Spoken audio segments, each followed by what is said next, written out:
Hi, welcome to the Corner of Knit and Tea, episode 458. My name is Laura. I'm also known as Fluffy Kira on Twitter, Instagram, and Blue Sky, and I blog over at thecornerofknitandtea.com, which is where this episode and every episode show notes will be.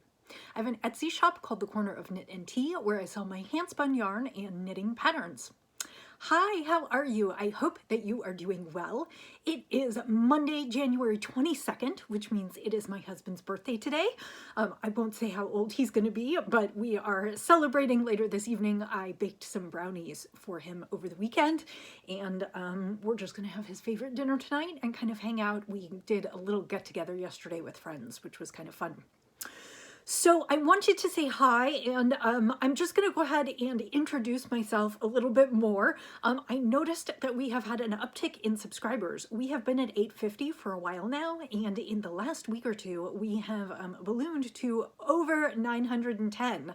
And I'm not sure where you're all coming from, but welcome. I hope you enjoy what you see here, and you'll come back and tune in again. My name is Laura. I live just outside of Kansas City on the Kansas side. And I live here with my husband. It's just the two of us. We don't have any pets. And I am into lots of different crafts. I am primarily a knitter.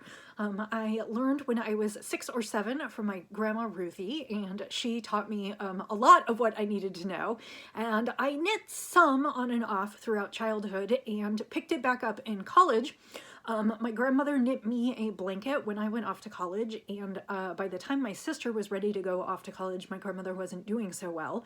So I wasn't able to pick up she had picked out a pattern and yarn for my sister's blanket, but she wasn't able to knit anymore, and I was not able to knit what she had picked out because it was, it's funny, I don't know that I saved the pattern, but I remember at the time it was cabling and I didn't know how to cable, and it was all kinds of things, and so I very neatly bound off the kind of portion of I don't know whether she actually started the whole blanket or was working on like a swatch or a sample. I kind of bound off that portion and gave it to my sister.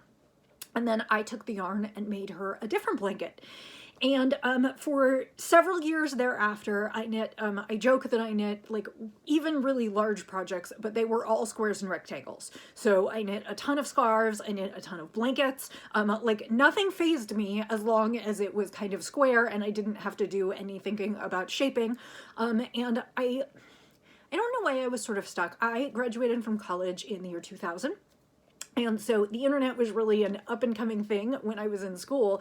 And for a long time, I guess I just didn't understand what the internet was going to be or how many resources were out there to learn to knit. I kind of thought that I had to learn from my grandmother, and so anything that I hadn't learned from her, I just wasn't going to learn. I don't know why I felt that way because it's silly now when I think about it, but I kind of thought that I was sort of at my limits as a knitter.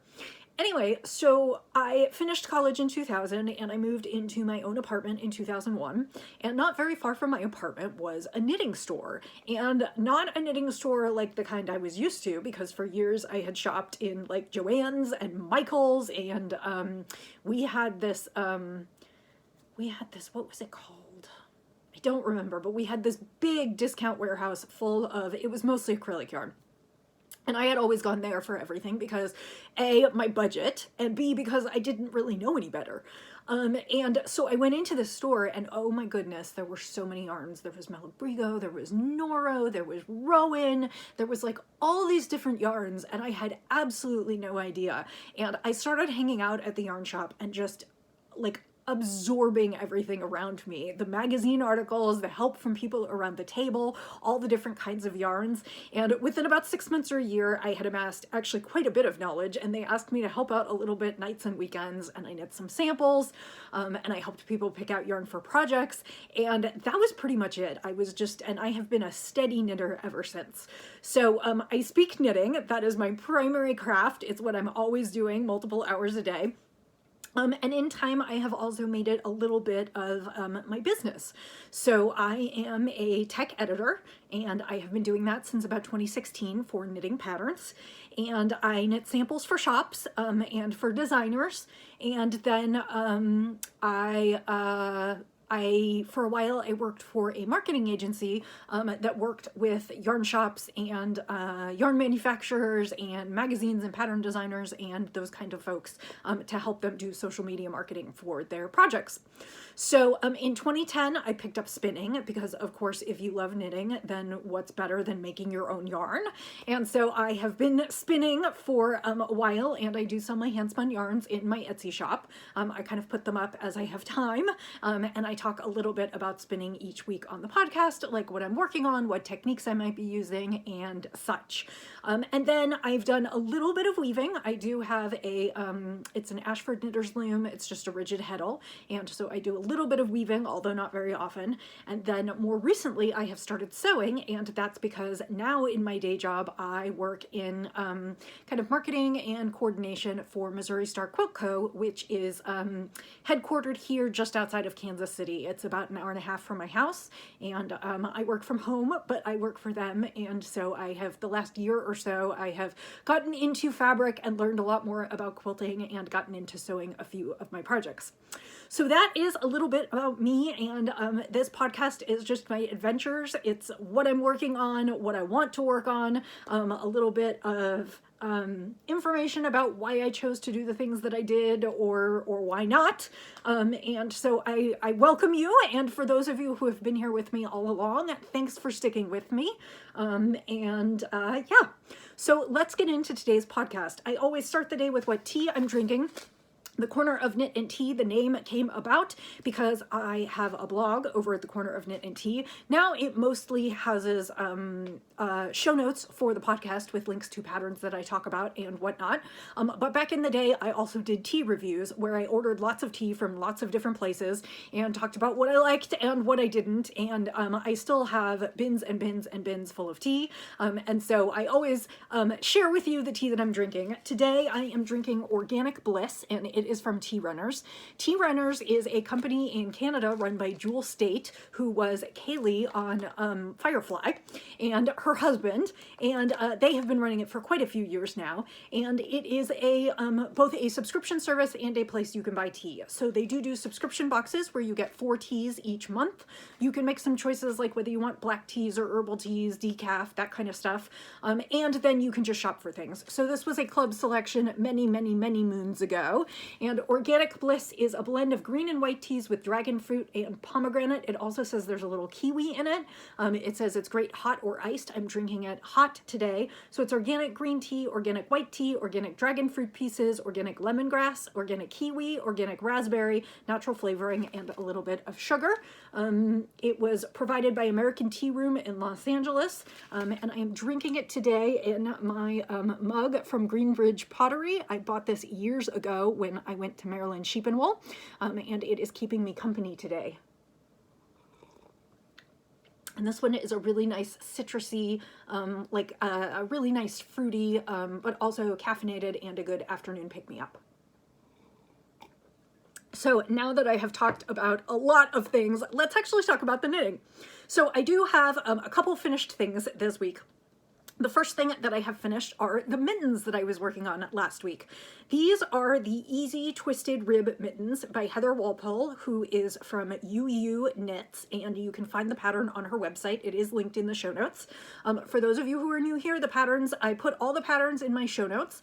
I do not link to Ravelry anymore because I know quite a few folks have trouble with Ravelry, but I will always put the pattern name and the pattern designer, and if you can find it on Ravelry, great, just plug that in there. If it is available off Ravelry somewhere, either an Etsy shop, Payhip, their own website, whatever, I will add the link in there. So I do have the link in there because it is a free pattern from UU Knits. And it is just a simple mitten pattern that calls for color blocking, and I just thought they were really fun.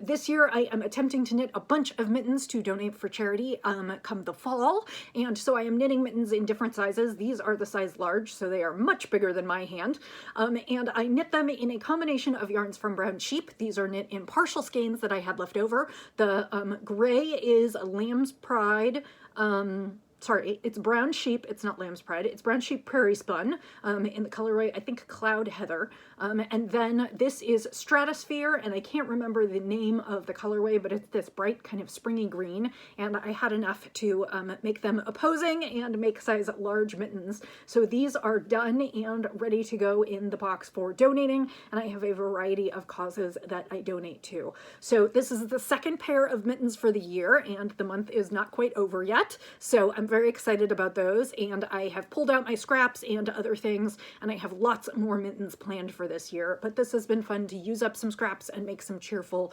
and cozy mittens. The second thing that I finished is more feathers for my chicken, and this is going to take a little more explaining for those of you who are new. I work, one of the contract knitting projects that I do is for an artist studio here in Kansas City. It is called the City Girl Farm, and they make chicken footstools. They look a little bit like chickens, and they are artistic sculptures made of yarn that has been spun and knit and sometimes felted. So I work on knitting feathers and all kinds of things for them, and actually I'm working on a chicken for myself. One of the perks of working with them is that once you work with them fairly consistently, you get to make your own chicken, and so I am making feather units for my own chicken, and I'm trying to work on them quite a bit this year because I have been sort of mulling over this for a year or two, and I would like to get my chicken this year. So I did do two more sets. I did a small set here, and I am using a small batch fiber yarn. This is a heritage breed Shetland, well, it's not a heritage breed, it's Shetland from Ross Family Farm.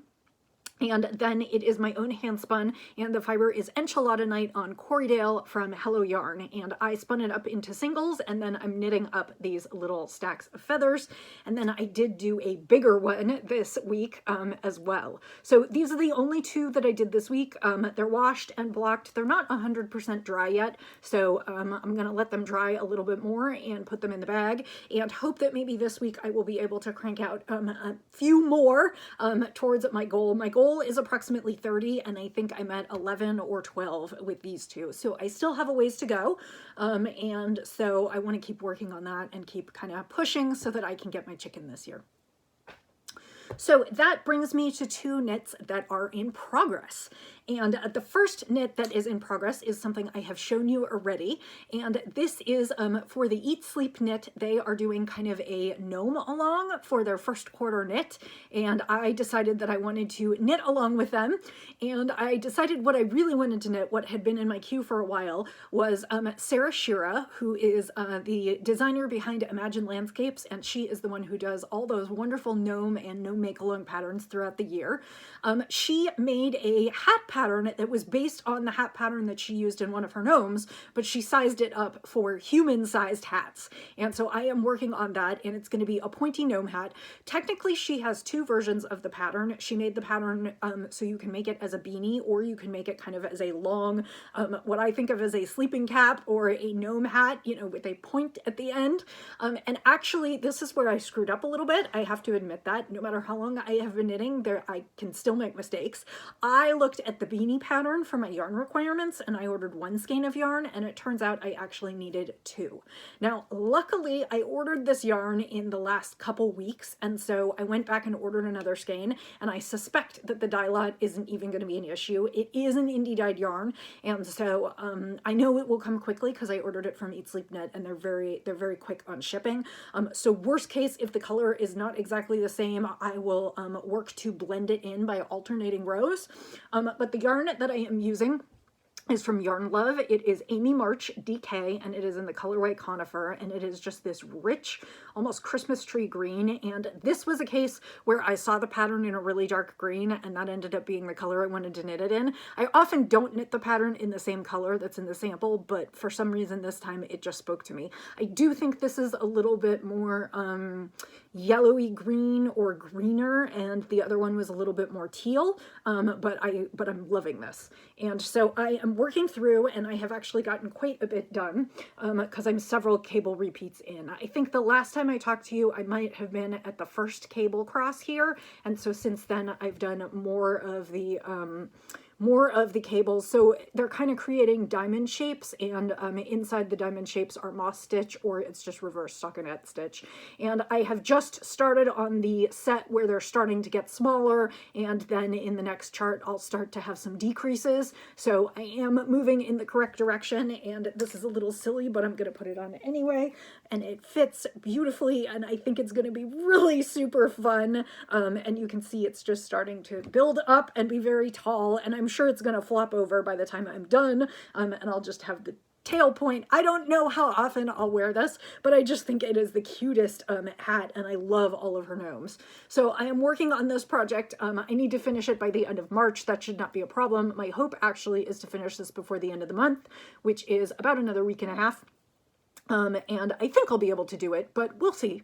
It's not, I mean, it's not a huge time thing. It's just something that I'm enjoying working on for myself.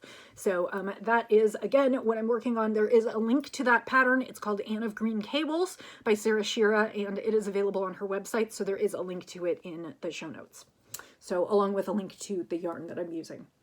And then the final thing is that I finished those green and oatmeal colored mitts, and then I decided I needed to start on another pair of mittens. And I went through my scraps, and I have been working on scrap projects for a really long time, and I'm getting down to some of the dregs of my scrap stash, and I'm just not really sure. I'm kind of at a creative impasse because like I did the first couple pairs of mittens this year out of things that I had like half to 3/4 of a skein of that were just left over from other projects. But when I have to combine lots and lots of little bits, you know, I was kind of trying to figure out how I wanted to stripe things, what I wanted to do. I started a couple pairs, I stopped a couple pairs, I ripped some out, and I just couldn't find the pattern that I wanted to settle with that felt right, that I wanted to knit. So last night I decided instead I was going to start a pair of mitts that I knew I wanted to knit, and I will say that I suspect I'm going to be a little selfish and maybe keep these for me. So I knit myself a sorrel this past year. It was in the fall. I did it for Nanny Swaymo in November, and I knit myself a sorrel, and it was lovely. And one of the yarns that I worked with fingering weight yarns, and then I held it double with this beautiful Surrey alpaca silk lace from, let me think about this, Apothecary Yarn and Apothecary Luxury Fibers, I think is what she goes by, but she sometimes goes by Apothecary Yarns as well. And this, I can't remember the name of the color, Botanical? It might be Botanical. I can't remember, but it is this dark teal, and it is absolutely luscious. And I had about 2/3 of a skein, which is about 200 yards left over. And then I also realized that I had a skein left over from knitting Roxy's sweater, and Roxy is my niece. I knit her a sweater in the fall, and I had a full skein left over that I had over-ordered. This is Malabrigo Rios, and this is, it's not teal feather, I think it's Tide Pool? Tide Pool. I can't remember. But it is kind of a blue color as well, and they're not exactly the same, but I thought they would be really, really nice together and make a pair of really lush, warm mittens. And the weather here has been, we are just potentially going to hit over freezing this week. The last 2 weeks have been well below freezing, and many days in the single digits and negative digits, and that's in Fahrenheit. And so I decided that a pair of mittens would be a really wonderful thing, and this is probably one of my favorite colors, teal. Teal and burgundy are kind of my two favorites, and I just gravitate towards them. So I decided to start a mitten pattern, and I originally thought maybe I'd just do plain mittens because it would be fuzzy, and I wasn't sure whether the texture would allow for something, but then I decided I wanted to do something a little different, and so I just browsed mittens, and the pattern that I found that I really liked is called Snowberry, and it's by Kalura Hudson, and I need to double check whether it is available off of Ravelry. I actually had it in my I had downloaded it at some point, so it was in my library, which was part of what made me want to knit it. But I will look and see. I think she has patterns available on her own website, but I will double check that. So it is a mitten that the top of the mitten is knit in reverse stockinette, and it's kind of a branch and berries on the branch, and the berries are baubles. And I am not much of a bauble knitter, but I liked the texture, and it turns out that they are actually crocheted baubles. And so it's a little bit of knit and a little bit of crochet in one project. And I'm not super far in, but I started last night, and you can see what I've got so far. So again, it's kind of like a branch with a bunch of little baubles on there. And so that is what I worked on last night for a little bit. I'm partway through the chart. The whole design actually is charted. Hang on just a second. I had my computer on, and it went to screensaver mode. So now now it's kind of dark, but let me see if I can get that back for us. Doesn't appear like it. Okay. So this is what I'm working on, and those baubles are really fun, and actually with the crochet hook, they're super easy. Like, the problem with baubles I often find is when you're supposed to purl them all back together, it's a pain in the you-know-what, and with the crochet hook, it's actually super easy, and I don't have to turn the work back and forth and back and forth. I'm just doing crochet stuff. So if you have even just the tiniest bit of interest in crochet, this actually would be kind of fun for baubles. So I'm going to work on these. They're really, really nice and fuzzy. It's hard to show you the exact, I'm sitting next to a window which has a northern exposure, which is in sometimes great and sometimes not. So for head-on, it's really hard to show you what they look like. But that is kind of what I'm working on right now. So, and there we go. I got my screen to come back on. So that is what I'm working on right now, and I don't know how far I'll get. Hopefully I'll get through at least the first mitten by next week and be on to the second one, but this should be a fairly quick project. I have really small hands. I have adult small hands, so this is a one-size pattern, and I went down a couple needle sizes, both because I am kind of loose on gauge and also because I wanted it to come out just a little bit smaller. I didn't want it to be huge on me. And the other thing that's super interesting is because the back of the hand has these like little stems, which are little 1x1 cables, and then the berries and stuff, the whole mitten is charted. So basically you do the cuff and then you work through the chart, and then you go back and add in the thumb. You do a little bit of gusset increasing for the thumb, and then we'll pull those stitches off and hold them aside and go back and finish them later. But the whole thing is charted, so basically I just knit through the pretty picture, and then when I'm done, I Kitchener the top, and the mitt is done.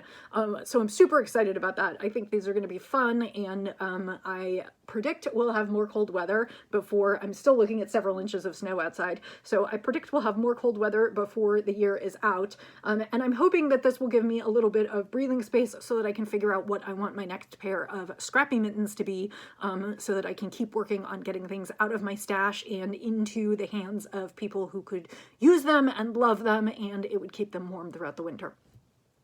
So that is what's going on knitting wise. I have a couple pair of socks I would love to cast on, but I want to finish that gnome hat first. So I'm going to get there and then move on with things. February, I have lots of things I would like to do. I have in the past and plan to again this year to sort of do a cleanup in February. I know a lot of people like to do the cleanup before the end of the year and get everything off their needles. I kind of finish as much as I can before the end of the year, but February tends to be sort of my fix it, finish it, or frog it February, or finish-uary, as I've called it in the past. If you would like to join in, it's very informal. There won't be any prizes, but I spend a little time kind of pulling things out that I don't like and reclaiming my needles and reorganizing things. And I have a sweater that I knit a couple years ago that I really have not worn beyond the sample pictures, and I would like to rip it out and repurpose the yarn and use it to knit something else. It is a bulky weight cotton, and I knit it into kind of a V-neck sweater that was a friend's pattern, and I don't think it's anything wrong with the pattern. I think I picked the wrong size to knit, and therefore it doesn't fit me that well. And so I found another sort of a cute cropped cardigan, and I thought I would try and knit that in February so that in March, when it starts warming up just an itty bitty bit, and I start feeling like spring, I have a because it'll be a bulky weight cardigan, but it will also be cotton, so it won't be super warm. And so my hope is that I can wear that, and it's in this bright pink. I mean, this is kind of a magenta. It's in a bright pink. So my hope is that I can work on that and kind of get that done in time to wear it. The other thing that I'm starting in February is, as I said, I'm doing some knit alongs with Eat Sleep Knit this year, and they are having a blanket along, and I have purchased some yarn to knit. My niece got married this past fall, and we didn't exactly have enough notice. It's a long story. We didn't exactly have enough notice to for me to knit a blanket for them, because that usually takes me a month or two, and we didn't know exactly when the wedding was going to be, and then they sort of surprised us and said it's in 3 weeks. Anyway, so for her first anniversary, which will come up this October, I would like to knit them a blanket, and I bought their wedding colors, and I bought it in yarn from Eat Sleep Knit about 6 weeks before they announced that they were going to have a blanket knit along. So I've been delaying the start of my blanket till February 1st so that I can play along with that. Because those of you who don't know me, well, okay, those of you who do know me know I love imaginary internet points, and that is something you will find out if you're new to the podcast.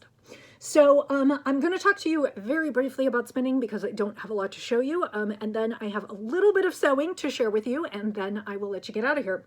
So currently this week I worked on a beautiful braid of fiber that I got from Into the World. It was gray Corriedale, and as you know, Corriedale is one of my favorites for socks. It is soft enough not to be itchy around the ankles, and I am sensitive to that, but it is sturdy enough to not quite be like merino. I mean, it's soft, but it's not super soft and fluffy, and I find that my Corriedale socks are the ones that wear the best of all the socks that I have knit when I knit handspun socks. And so I am spinning some Corriedale this week from Into the World. It's gray Corriedale, which means the colors are kind of muted. They mixed in the natural colors of the sheep and gray fiber into it wasn't scoured and bleached, so or it didn't come from white sheep, and so they dyed over it, and it makes kind of darker, more moody colors. And it was in a colorway called Rhinebeck that was, I assume, dyed for the foliage at Rhinebeck, and it was reds and oranges and yellows and burgundies. And this is what I have got so far. This is the first bobbin. I did not spin it super evenly, but I spun the fiber. You can see a little bit of the yellow, and then you can see lots of the blue and purple and pink, and this is the first bobbin. I'm doing a 2-ply and I'm doing a fractal spin. So this was the half torn into tiny strips, and then the other half I am spinning straight through, and that is on the wheel this week. And my hope is maybe I will finish it on Wednesday so that I can ply next weekend and have a finished skein of yarn to show you, but we'll just have to see how that goes. It is spinning up very nicely. Hello Yarn fibers are impeccable. If you can get your hands on them, I certainly suggest you do. And it will be great for sock yarn or other winter accessories, and that will go up in my shop. So I will let you know when that is going to happen. So, and I haven't picked out my next spin yet because I think it will take me the rest of this week to finish that spin.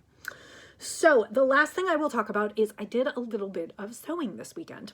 So every year I have a niece and nephew on my husband's side, and they are older. That is the niece that got married this fall. She is 26, and my nephew is 19. And then I have a niece and nephew on my side of the family, and that's my sister's kids, and they are small. They are 10 and 7, and I absolutely adore them, and I knit them all kinds of things because they love wearing them, and they always want to take pictures and show me that they're wearing my stuff. And so that is, honestly, that is like the best thank you for, like, I don't even need a thank you. If you want to take a picture of yourself and what I made you and you send me that, like, that's it.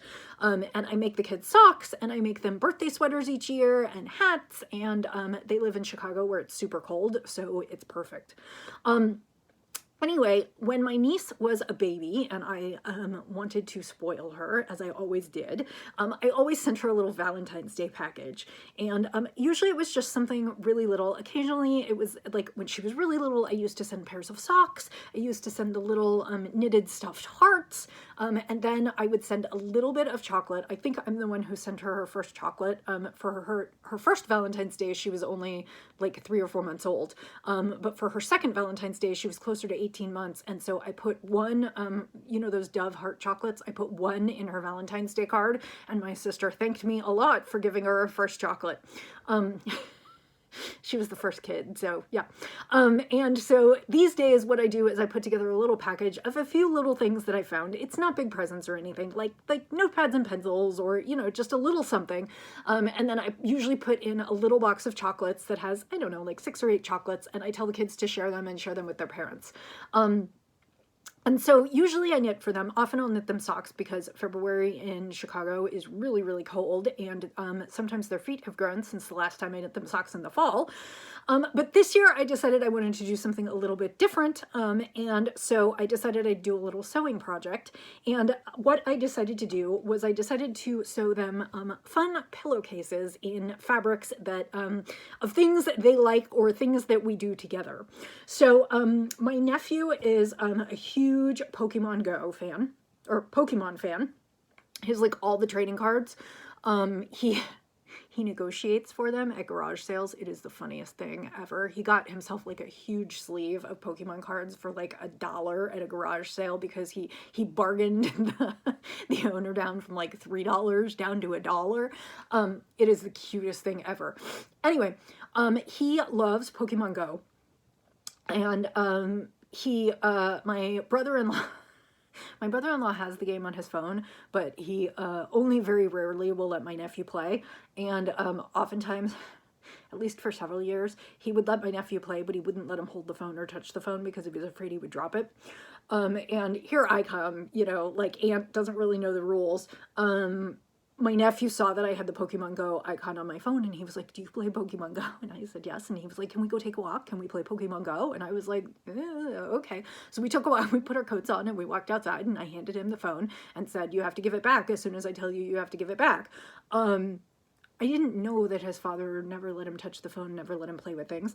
I play Pokemon Go, but I'm not like competitive at it. So he's like, "Can I throw a ball at this? Can I use a berry on this? Can I do this? Can I trade this up? Can I put that?" And I was like, sure. So this has become our thing for like the last 5 years, that whenever I go see him, he wants to go on a Pokemon walk and he wants to play Pokemon on the phone, and he doesn't want anyone else to come. My mom asked once if she could come on the walk, and he was like, "No, Grandma, I don't think so."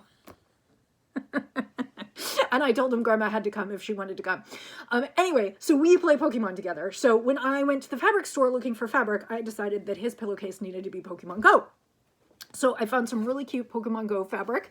It's just all the little Pokemon, and then I found kind of a plain yellow. It's just like it has a little bit of texture on it, but I found kind of a plain yellow to go and be kind of the cuff or flange border. And so I just sewed him a really quick pillowcase, and it's a little bit wrinkly. It's been through the washer and the dryer, and so I am gonna send that to him for Valentine's Day. And I hope my sister will either let him put it on his pillow or give him an extra pillow so he can have the Pokemon pillow, because that's kind of our thing. Roxy and I don't have as much of a thing, but that's my niece. She is a reader, like an absolute, like my mom will take her to the library and she'll come home with books, and she won't even want to interact with us because she'll just want to read her book. It's really cute. And one of the things that she has gotten super into is the Harry Potter series. And I have mixed feelings about the Harry Potter series because I don't feel that it has aged well, and I certainly do not support the author of the books. But it's really hard because when you have a kid who wants to be Hermione when she grows up and has picked like a strong female character, it's really hard not to be slightly supportive. So even with my misgivings, I went ahead and got some Harry Potter fabric. And so she has a Marauders map pillowcase. So hers is the Marauders map, and then I got just a plain kind of burgundy red that kind of matched what was in the Marauders map. And so this is so she can manage her mischief in her sweet dreams. And so that is the one that I am sending her. This was a really simple pattern. I used a tutorial from Missouri Star. I know, a surprise. I did not actually buy the fabrics at Missouri Star, and the only reason I did not is because Missouri Star doesn't have Harry Potter or Pokemon fabrics. That's not kind of in their wheelhouse, and it's not in their licensed to sew section. So I went to Joann's to buy the fabric just because I wanted the specific licensed fabric. And so then I used a tutorial from Missouri Star that basically calls for making the pillowcases. It's called the burrito method. I don't know if that's officially what it's called, but that's what they keep calling it. And basically what it is it's a method of creating the pillowcase and creating the border here so that you have enclosed seams. So there are absolutely no exposed seams on the pillowcase. So the first thing that you do is you lay out your cuff, and then you sort of roll up your the main pillowcase fabric inside the cuff, and then you kind of sew the cuff together. You kind of burrito roll it, and you sew the cuff together with a bit of this fabric so that this fabric, the seam, is actually enclosed inside the cuff. So that was the first step. And then the second step was sewing the rest of the pillowcase together, the remaining two sides. And I did what is called French seaming on that. And that is a method of sewing seams twice. So you sew, so normally you would sew with your fabrics right side together, and then you would fold, you would turn it right side out so that the seams are inside.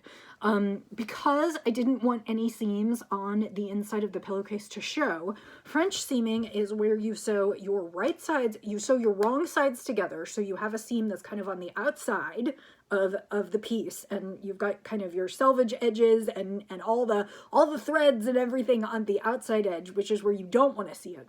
Then you turn the fabric inside out and you sew along the edge again, and you enclose that inside the little pocket so that then none of your seams are exposed. So if you look inside the pillowcase, I don't really want to turn this all inside out, but so if you look inside the pillowcase, you can see that not only are my seams enclosed where the cuff is, there's no raw seam there, but my seam is enclosed in this little section here. So the raw seam, the edges that could fray, are actually inside this little section. So it's a really slick method of sewing things together. Obviously, you can see my seams are not straight. I cannot sew straight to save my life.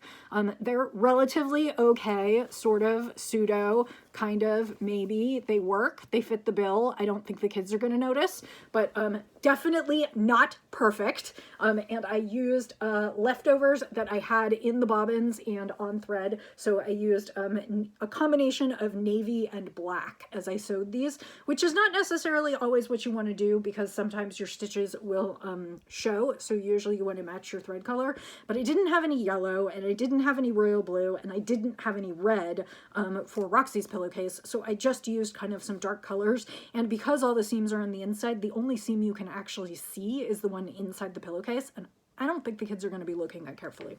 So I think they're just going to put these on their pillows and sleep on them until my sister makes them take them off so that they can be washed. So that was kind of the quick projects. I did both of these in about an hour and a half. I had kept an iron nearby. I am a very, very newbie sewer. I've made a quilt, I've made a few other things, but I am still very much at the beginning of my journey, and I just use lots and lots of videos and tutorials and try and make my way on my own sewing machine. So do not trust me to be the sewing expert. I am pretty good at knitting, so I can probably answer questions about that.